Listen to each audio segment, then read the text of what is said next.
Hi friends, today we will discussing about the topic UNFCCC, United Nations Framework Convention on Climate Change.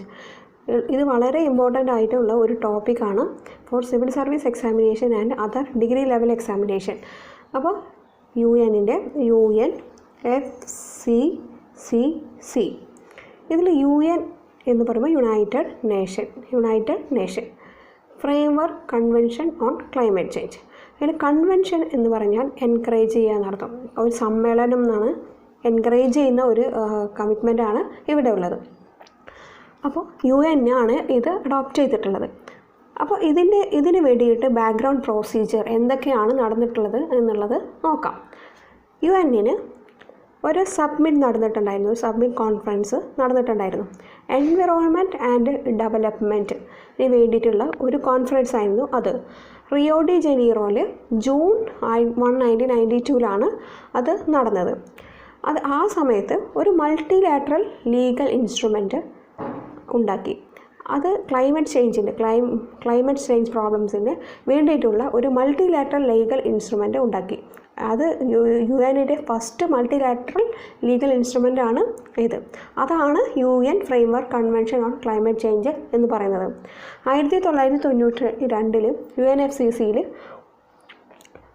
കൺട്രീസൊക്കെ എന്ത് ചെയ്തു, cooperate ചെയ്തിട്ട് അവർ climate change, നമ്മുടെ ഈ ടെമ്പറേച്ചറിൻ്റെ അറ്റ്മോസ്ഫിയറിൽ temperature ഇങ്ങനെ increase ചെയ്യുന്നു, global temperature increases ഒരു average ലെവലിൽ ലിമിറ്റ് ചെയ്യാനുള്ള ഒരു തീരുമാനം എടുത്തു, ഒരു കൺസിഡറേഷൻ എടുത്തു. ഇപ്പോൾ ടോട്ടലായിട്ട് UNFCCCയിൽ 195 പാർട്ടീസാണ് ഉള്ളത്. അപ്പോൾ മെയിൻ ഫങ്ഷൻ എന്താണ്? ക്ലൈമറ്റ് ചേഞ്ചിന് വേണ്ടിയിട്ട് പ്രവർത്തിക്കുന്ന, അല്ലെങ്കിൽ ഇൻ്റർനാഷണൽ ക്ലൈമറ്റ് ചേഞ്ച് നെഗോസിയേഷന് വേണ്ടിയിട്ട് ഇൻവോൾവ് ആവുന്ന എല്ലാ ഇൻസ്റ്റിറ്റ്യൂഷനെയും UNFCC സെക്രട്ടേറിയറ്റ് എന്ത് ചെയ്യുന്നു വെച്ചാൽ എൻകറേജ് ചെയ്യും, സപ്പോർട്ട് ചെയ്യും.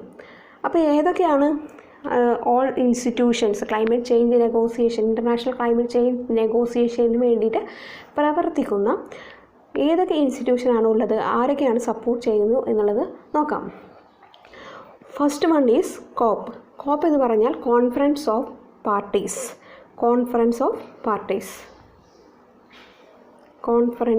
പാർട്ടീസ് കോപ്പ്. അതിനു വേണ്ടി പിന്നെ ഉള്ളത് സബ്സിഡിയറി ബോഡീസാണ്. സബ്സിഡിയറി ബോഡീസ് എന്ന് പറഞ്ഞാൽ കോപ്പിനെ അഡ്വൈസ് ചെയ്യുന്ന ഒരു ബോഡീസ്. നെക്സ്റ്റ് വൺ കോപ്പ് ബ്യൂറോ എന്ന് പറഞ്ഞു കഴിഞ്ഞാൽ അതിൻ്റെ ഏറ്റവും വലിയ ഫങ്ഷൻ എന്ന് പറഞ്ഞു കഴിഞ്ഞാൽ കോപ്പിൽ നിന്നും അല്ലെങ്കിൽ കോൺഫറൻസ് ഓഫ് പാർട്ടീസിൽ നിന്നും വരുന്ന പ്രൊസീജിയർ അല്ലെങ്കിൽ ഓർഗനൈസേഷൻ ഇഷ്യൂസിനെ ഡീൽ ചെയ്യുക, പിന്നെ ടെക്നിക്കൽ ഫങ്ഷൻസിനെ ഡീൽ ചെയ്യുക. അതാണ് കോപ്പ് ബ്യൂറോ ചെയ്യുന്ന പ്രവർത്തനങ്ങൾ. അപ്പോൾ ഈ എല്ലാ ഇൻസ്റ്റിറ്റ്യൂഷൻസിനെയും സപ്പോർട്ട് ചെയ്യുന്നത് ആരാണ്? UNFCCC. അപ്പോൾ ക്ലൈമറ്റ് ചേഞ്ചിന് വേണ്ടിയിട്ട് ഉള്ള മൾട്ടിലാറ്ററൽ നെഗോസിയേഷൻ, ഡിഫറെൻറ്റ് ആസ്പെക്റ്റിൽ ക്ലൈമറ്റ് ചേഞ്ചിന് വേണ്ടിയിട്ട് മൾട്ടിലാറ്ററൽ നെഗോസിയേഷൻ വരാറുണ്ട്. അതെല്ലാം അഡോപ്റ്റ് ചെയ്യുക, പിന്നെ മിറ്റിഗേറ്റ് ചെയ്യുക based on the principles and objectives set out by UNFCC ഒരു സെറ്റ് ഓഫ് പ്രിൻസിപ്പിൾസും ആൻഡ് ഒബ്ജക്റ്റീവും സെറ്റ് ചെയ്തിട്ടുണ്ട്. അതിനെ ബേസ് ചെയ്തിട്ട് ഈ മൾട്ടിലാറ്ററൽ നെഗോസിയേഷൻ, ക്ലൈമറ്റ് ചേഞ്ചിന് വേണ്ടിയിട്ടുള്ള മൾട്ടിലാറ്ററൽ നെഗോസിയേഷൻസിന് വേണ്ടി അഡാപ്റ്റേഷൻ നടത്തുക, പിന്നെ മിറ്റിഗേഷൻ നടത്തുക. അതാണ് another functions of the UNFCCC. ഇനി പ്രീവിയസ് ഇയർ സിവിൽ സർവീസ് എക്സാമിനേഷന് 2016 ചോദിച്ച ഒരു ക്വസ്റ്റ്യൻ ഉണ്ട്. With reference to the agreement at the UNFCC meeting in Paris in 2015. അപ്പോൾ പാരീസിൽ ഇതിൻ്റെ രണ്ട് പാരീസിൻ്റെ ഒക്കെ ഒരു പാരൻ്റ് ഓർഗനൈസേഷൻ UNFCC എന്ന് പറയുന്നത്, പിന്നെ ക്യോട്ടോ പ്രോട്ടോക്കോളൊക്കെ. അപ്പോൾ പാരീസ് 2015 നടന്ന ആ മീറ്റിങ്ങിൽ which of the following statement അത് കൺസിഡർ ചെയ്തിട്ട് which of the following statement are correct. The agreement was signed by all the members of countries of UN and it will go into effect in 2017. The agreement was signed by all members countries of the UN and it will be go into effect in 2017. This is one. Another another point is the agreement aim to limit the greenhouse gas emission so that the rise in average global temperature by end of this country does not exceed 2 degrees Celsius or even 1.5 degrees Celsius above pre-industrial level.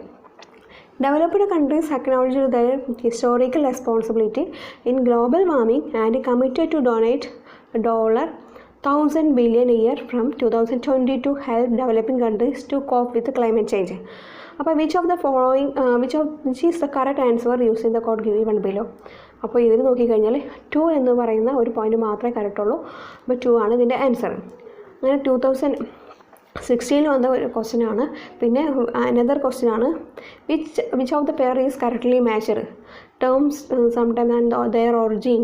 അപ്പോൾ annex 1 countries അത് Cartagena protocol ആണോ, certified emission reduction Nagoya protocol, clean development mechanism Kyoto protocol.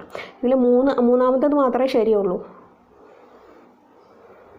Next one, the term intended national determined contribution is sometimes seen in use in the context of അപ്പോൾ 2000 in context of climate change. അപ്പോൾ 2016 ഈ question വന്നത്. അപ്പോൾ first point എന്ന് പറഞ്ഞാൽ pledges made by European countries to rehabilitate refugees from war-affected Middle East. And next point is the plan of action outlined by the countries of the world to combat climate change. അപ്പോൾ next second വണ്ണാണ് and അതിൻ്റെ ശരിയായിട്ടുള്ള answer.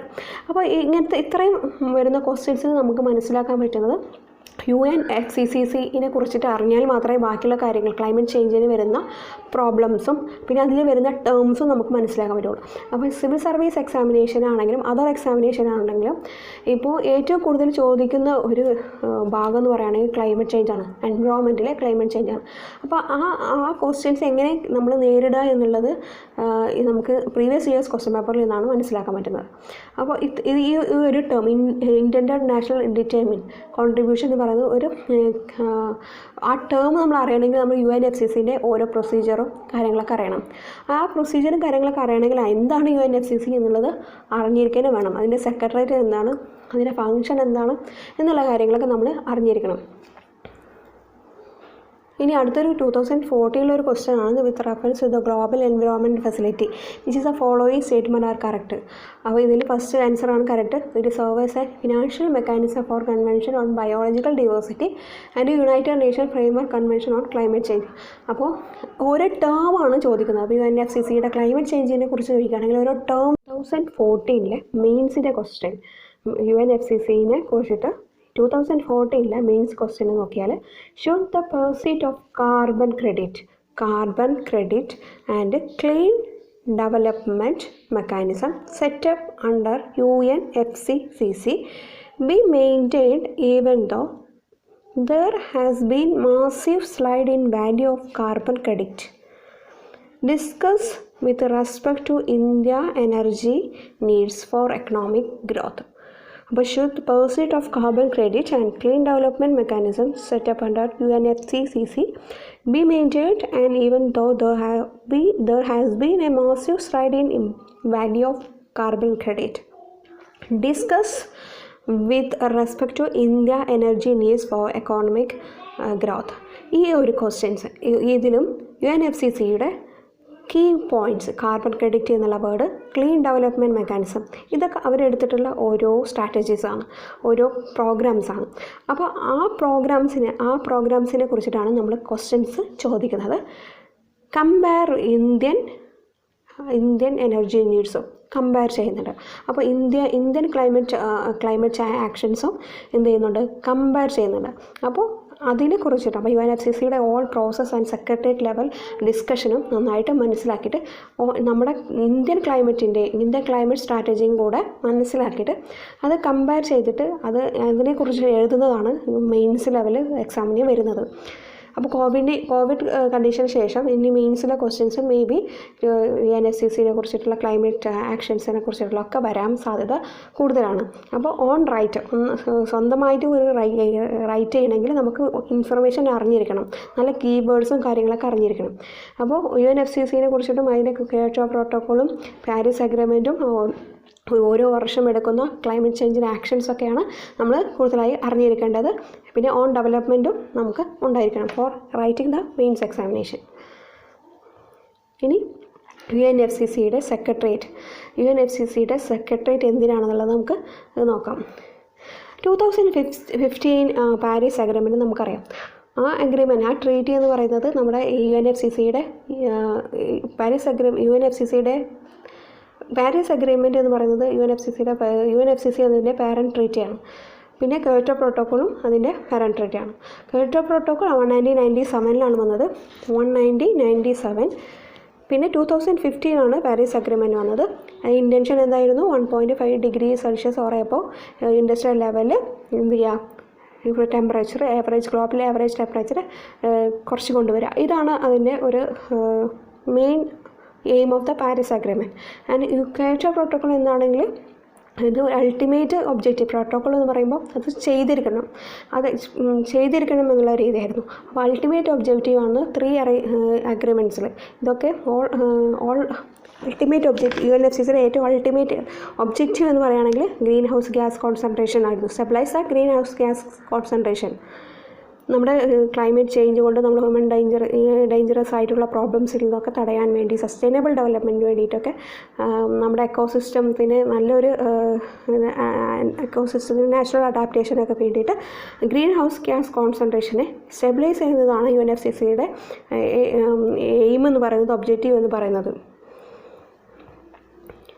ഇനി UNFCCയെ കുറിച്ചിട്ടുള്ള secretariat, അതിൻ്റെ secretariat എവിടെയായിരുന്നു എന്നുള്ള കാര്യങ്ങളൊക്കെ നമുക്ക് മനസ്സിലാക്കാം. 1992 എസ്റ്റാബ്ലിഷ് ചെയ്തു. അപ്പോൾ സെക്രട്ടേറിയറ്റ് എന്ന് പറയുന്നത് ജനീവയിലായിരുന്നു. പിന്നെ 1995 അത് ജർമ്മനിയിലെ ബോണിലേക്ക് മാറി. എന്താണ് സെക്രട്ടേറിയറ്റ് ചെയ്യുന്ന പ്രവർത്തനങ്ങൾ? ഒരു വർഷം ഒരു ഇൻ്റർ ഗവൺമെൻറ് ക്ലൈമറ്റ് ചേഞ്ച് നെഗോസിയേഷൻ നടത്തുക. പിന്നെ കോംപ്ലക്സ് ആർക്കിടെക്ചറൽ ബോഡീസ് ഉണ്ട്. അവരുടെ പ്രവർത്തനങ്ങൾ ഇംപ്ലിമെൻറ്റേഷൻ ചെയ്യുക, അതിന് വേണ്ടിയിട്ടുള്ള സപ്പോർട്ട് ചെയ്യുക. അപ്പോൾ ക്യോട്ടോ പ്രോട്ടോക്കോള്, പിന്നെ കൺവെൻഷൻസ്, പാരീസ് അഗ്രിമെൻറ്റ്, അതിനൊക്കെ വേണ്ടിയിട്ടുള്ള അവരുടെ പ്രോസസ്സിന് വേണ്ടിയിട്ടുള്ള, അവർ ഇംപ്ലിമെൻറ്റേഷന് വേണ്ടിയിട്ടുള്ള സപ്പോർട്ട് നൽകുക എന്നുള്ളതാണ് ഈ ഒരു സെക്രട്ടേറിയറ്റ് ചെയ്യുന്ന പ്രവർത്തനങ്ങൾ. പിന്നെ സെക്രട്ടേറിയറ്റ് ഇതിന് വേണ്ടിയിട്ട് ടെക്നിക്കൽ എക്സ്പേർട്ട്, പിന്നെ അസിസ്റ്റ് എക്സ്പേർട്ടിനെ പ്രൊവൈഡ് ചെയ്യുന്നുണ്ട്. പിന്നെ അനാലിസിസ്, ക്ലൈമറ്റ് ചേഞ്ച് ഇൻഫർമേഷൻ്റെ റിപ്പോർട്ടിന് അനാലിസിസ് ചെയ്യുന്നുണ്ട്, റിവ്യൂ ചെയ്യുന്നുണ്ട്. പിന്നെ ഈ ക്യോട്ടോ പ്രോട്ടോക്കോൾ മെക്കാനിസം ഇംപ്ലിമെൻറ്റേഷന് വേണ്ടി പ്രവർത്തിക്കുന്നുണ്ട്.